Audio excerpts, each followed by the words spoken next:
Assalamualaikum warahmatullahi wabarakatuh. Perkenalkan, nama saya Iin Nur Asifa dari kelas akuntansi C dengan NIM 9040122087. Pada video ini, saya akan membahas mengenai ruang lingkup dan kerangka konseptual sistem pengendalian manajemen. Yang pertama, mengenai konsep-konsep dasar pengendalian manajemen. Menurut Soekarno, pengendalian secara umum dapat diartikan sebagai upaya yang dilakukan manajemen agar pelaksanaan tidak menyimpang dari rencana yang telah ditetapkan. Dalam sistem pengendalian ini, terdapat 4 elemen pengendalian yang terdiri dari detektor atau sensor, yaitu upaya pencarian informasi untuk mengidentifikasi aktivitas yang terjadi dalam proses yang dikendalikan. Yang kedua, ada asesor atau selektor, yaitu mereka yang bertugas untuk membandingkan kejadian yang aktual dengan beberapa standar atau harapan yang seharusnya atau diharapkan terjadi. Yang ketiga, ada efektor, yaitu pengubahan perilaku jika pihak asesor mengindikasikan kebutuhan untuk melakukan tindakan perubahan tersebut yang tentunya perubahan ke arah perbaikan. Yang kelima yaitu jaringan komunikasi atau komunikator, di mana komunikator ini merupakan sosialisasi kebijakan dalam pengendalian yang ingin diterapkan, seperti meneruskan informasi dari detektor ke asesor dan asesor ke efektor. Yang kedua ada manajemen, di mana manajemen ini merancang suatu sistem pengendalian untuk menjaga perilaku pegawai demi kepentingan pegawai dan organisasi. Pada pembahasan kedua ini ada tentang sistem pengendalian manajemen, di mana sistem pengendalian manajemen ini adalah suatu sistem yang digunakan untuk merencanakan berbagai kegiatan perwujudan visi organisasi melalui visi yang telah dipilih dan untuk mengimplementasikan dan memantau pelaksanaan rencana kegiatan tersebut.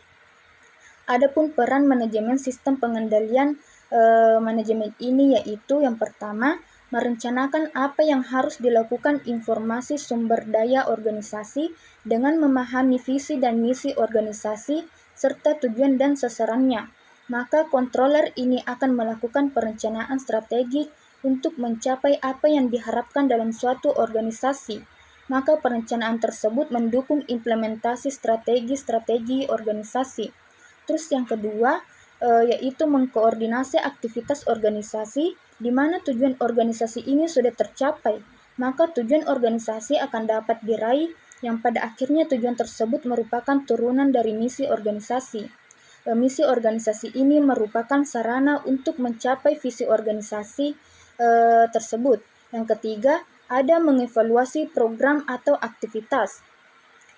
Yang merupakan salah satu peran pengendalian manajemen adalah dengan mengukur kinerja individu atau unit bisnis atau departemen dalam pengukuran kinerja tersebut. Maka salah satu aktivitas yang penting dalam bagaimana mengevaluasi program atau aktivitas yang telah berjalan. Selanjutnya yaitu mengkomunikasikan informasi, karena controller ini memiliki informasi strategik, maka controller ini memiliki kewajiban untuk memberikan informasi kepada manajer tingkat atas maupun manajer tingkat bawah. Selanjutnya yaitu pengaruh perilaku individu, yang dimana sesuai dengan definisi pengendalian manajemen yang tadi, yaitu secara singkat memastikan individu berperilaku sesuai dengan yang diharapkan oleh organisasi. Maka mekanisme pengendalian manajemen digunakan untuk mempengaruhi perilaku individu. Pengendalian manajemen memungkinkan individu untuk tidak melanggar peraturan organisasi dan mempengaruhi individu berperilaku untuk mencapai tujuan daripada sistem pengendalian manajemen ini, untuk mengkomunikasikan visi misi, tujuan dan sasaran organisasi dengan jelas kepada seluruh jenjang dalam organisasi. Visi dan misi yang dipahami dengan jelas oleh karyawan akan menuntut mereka untuk berperilaku sesuai dengan yang diharapkan organisasi. Jika pengendalian diharapkan atau diterapkan dengan efektif, maka akan meningkatkan efisiensi dan efektivitas organisasi, yang selanjutnya akan meningkatkan kemampuan bersaing organisasi. Inilah yang dimaksud bahwa pengendalian manajemen adalah strategi organisasi.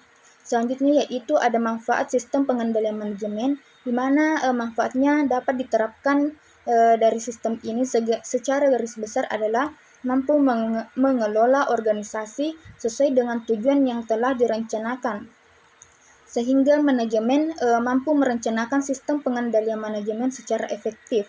Maka dapat diharapkan dengan pasti bahwa organisasi dalam proses menuju visi dan misinya.